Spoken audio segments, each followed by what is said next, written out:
I want to also show you another part on this with the different ways of working with color or black, which is very significant in your shading. What I'll try to explain to you here is like when you start out with a solid blue, let's just say it's a blue ink, and you add a mixing solution to it, whatever you use, distilled water, whatever you use, whatever style you do, and you mix that. When it heals, if you add, like, let's say 10% to it, then your color will heal like this. So it will look in the skin like this. This is how it's gonna look when you finish it, but this is how it's gonna heal. So or heal less. So you need to be aware of that. It's not gonna be this blue. If you add another 10% to it, let's say this is 10%, you add another 10% to it, then it's gonna heal like this. If you add another 10% to it, it's gonna heal like this, and so forth until you go like this. If you go and add 60% of liquid to it, then this is how it's gonna look. It's not gonna be white, it's gonna have a tint. It's gonna look like, and if somebody's skin is now tanned, then this is gonna be disappearing. You're not gonna have any color, it's gonna look like brownish because the tan will lay on top of this and gonna make it brownish. So if you go here and you take a blue ink again and you add a little white to it, this is what's gonna happen, and this is what's gonna happen when you add another white, and this is what's gonna. Look at the difference between those two colors. Why is that? Because this color here, the blue we're using, has a red subtone, a red undertone, the color red. And when you dilute it with water, that redness comes out, or with any liquefier. So instead of staying in the blue range, it's gonna change its color and come more to a reddish part. And this is a significant difference in shading when you work in color. If you shade a tattoo to white and you use it like this, your tattoo, you keep control of the color here. You don't keep control of the color here. It's disappearing on you because the subtone is going to become stronger. So keep this in mind, play a little bit on it. It's a very, very big hint. It's like, you know, it's trial and error. It's like, and keep in mind, when it goes in easy, it heals bright. If it heals bright, you have a better tattoo. It's a very, very, very, just keep it, write it down. It's maybe the most important thing you ever know about tattooing. If it goes in easy and it's gonna heal bright, that's it. That's what you want to achieve. Another section is, you see all those effects here are very, very clear. All this is top shaded. This color has been laid in on the bottom. This has been added afterwards. Huge difference outcome. You see this here. This section has been added on top of the pink. I'm sorry, I don't know anymore what color it is. No, it's pink. It has been laid on top of it, and that's why this has such a clean pink tone. Also this blue here. This blue has been added and laid on top of the lighter blue, as you see it here. That's why this blue is so strong. The black here is laid on top of the blue. That's why the black is so strong. On the lips, perfect scenario. The lips, if you see the pink undertone, is the same color than in the flowers. The only way he achieved all this is because he laid the other color on top of it afterwards, as the blue. In the old school way, you would have had to put the blue in first. You would never be able to put a dot this small in a lip as a light effect when the blue was in first. So it's like, those are things. And then you see highlight, added afterwards. Those highlights are added after the fact that the color was already in, and that's what makes it look. There's a good question in here, what's coming in, what is the best way to keep white and don't get the gray from the needle? Unbelievable question. Most of the time it's not coming from your needle, it's coming from your tube. The tube, most likely, on the inside, people are using tubes for so many years and sterilized them and repackaged them that they're tarnished on the inside, and that becomes gray. If you have the same challenge with a throwaway tube, with a single-use tube, then you have to upgrade your needle quality. It's usually your needles. You have to see where you purchase it from, and sometimes 1 cent saving is going to be $1,000 mistake because it's not coming out how you want to. It's going to be not only the money, but the frustration you have every time you work with the white. It's going to frustrate the crap out of you, and you're not going to be able to focus on the part you should on, which is your artistic abilities and not the technicality of a product. So check this out. Maybe this helps. Are we laying this color after the tattoo has healed, or is it overlaid these darker colors during the initial session? Either way, you can do it both ways. I do it during the initial session. I'm an old school tattoo artist. I believe if a client comes into me and he wants to get a tattoo done, then he should get it done. So come in, sit down, I will do it. So I personally, most of the time, 90%, layer it in on the first session. If the client can handle it, if the tattoo is not too long, or you're my friend, then you're gonna wait 2 years to get finished, like usual, like every of you guys do. So, but it doesn't matter, it's preference, it really is. I wanted to show you something too about the color theory, what happens really.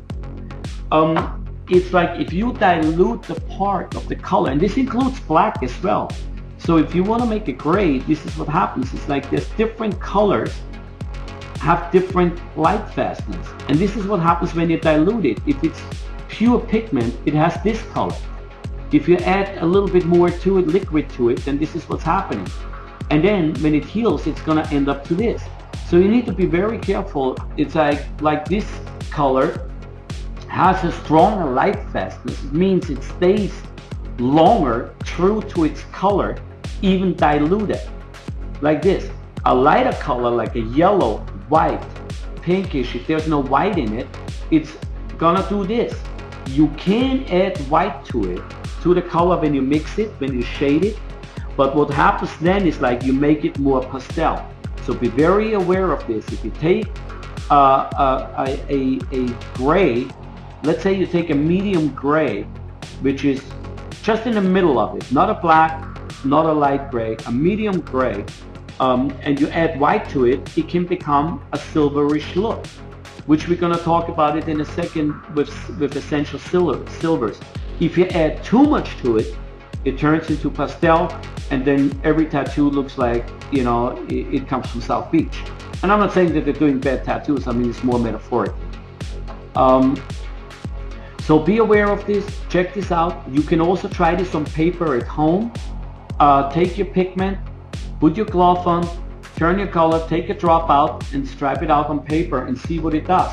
Do it dry first and then add a little water to it, or a little dilution. On paper you can use whatever you want, but you're gonna see how your color changes. What's the difference between gray wash and gray pigment? Ryan, gray wash is that something is washed out. A gray wash comes out from a watercolor technique. So if you think of watercolors, you take a black and you add water to it, it becomes a washed out black. It becomes more translucent. Like let's say this blue here. This blue here is blue and you add water to it, then it would become a blue wash. A gray color is black and white mixed, which means it creates the color gray. So that's the difference on it. The other one is a grayish shade and one is a distinctive color on gray. I hope this helps a little bit for you. You know, we're gonna talk about this webinar a little bit afterwards. Yes, sir. You will be able to get this. We're gonna talk about this at the end. So stay on. What undertone does True Black have? True Black has no undertone. That's the reason why it was called True Black. It is in between. When you make it thinner, it's gonna turn into a wash. It's gonna have all the way, when you go really, really light, it's gonna be more in a light, soft gray tone with some black spots in it, like little tiny spots, because it's not made to become a gray wash. It's made to be a true black. So if you try to like take a true black and mix it out to a super soft gray, it's not gonna work. The product is not meant to be that way. gray washes are meant to be that way. Yes, this is live. The next part is just like when you layer for depth. There's certain people out there. You have to see this here. It's like the soft one. You want to layer for depth. You want to go, instead of creating lines on this, so many people were making, when this would be start working on a portrait, they would follow this line perfectly with the tattoo machine. Perfectly with the line. And then you have a perfect line. But in the face, there's no line. If you look at your neighbor or you look at yourself in the mirror, there's no line in it. There's only lines in it when you're 85 years old.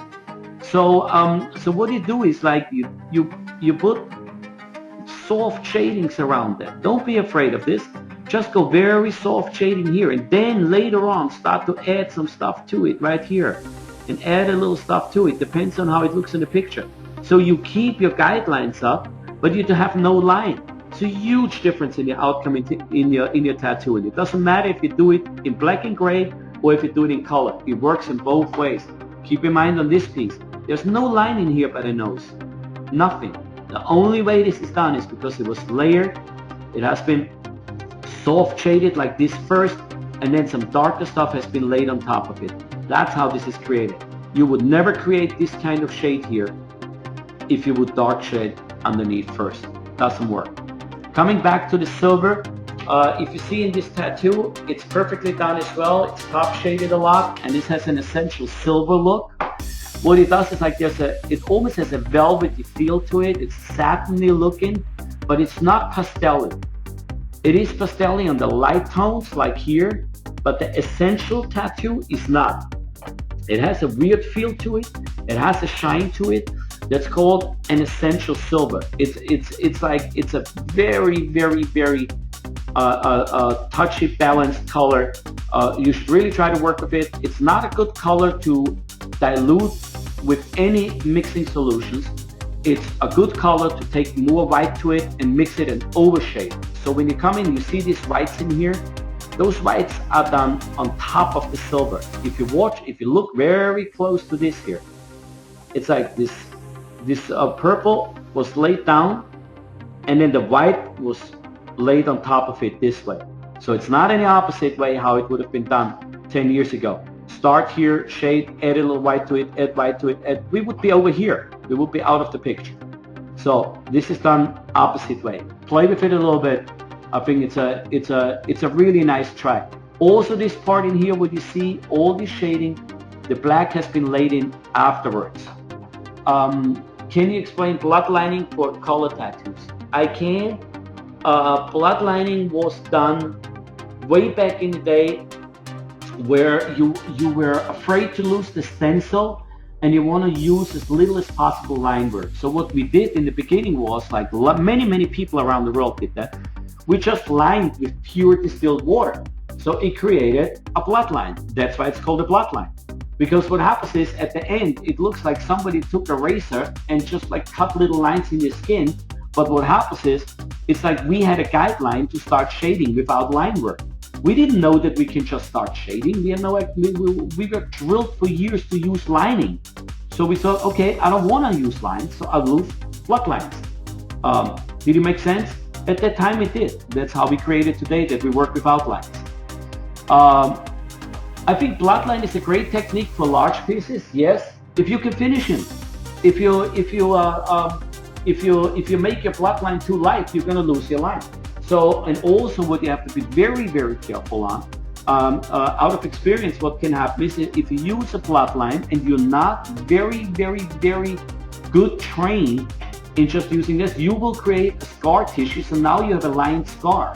So basically, it's like it's going to be visible even if you add the color to it, because what happens is whenever you put your bloodline in, your skin is healing with a little scar tissue. A little scar tissue, if you lay color on top of it, has a different healing factor. So where the skin is perfectly normal and untouched, the color will heal differently than where the little scar tissue is from the bloodline. So you need to be very careful if you let it heal. I always struggle trying to get light tones with gray wash. How do you do it?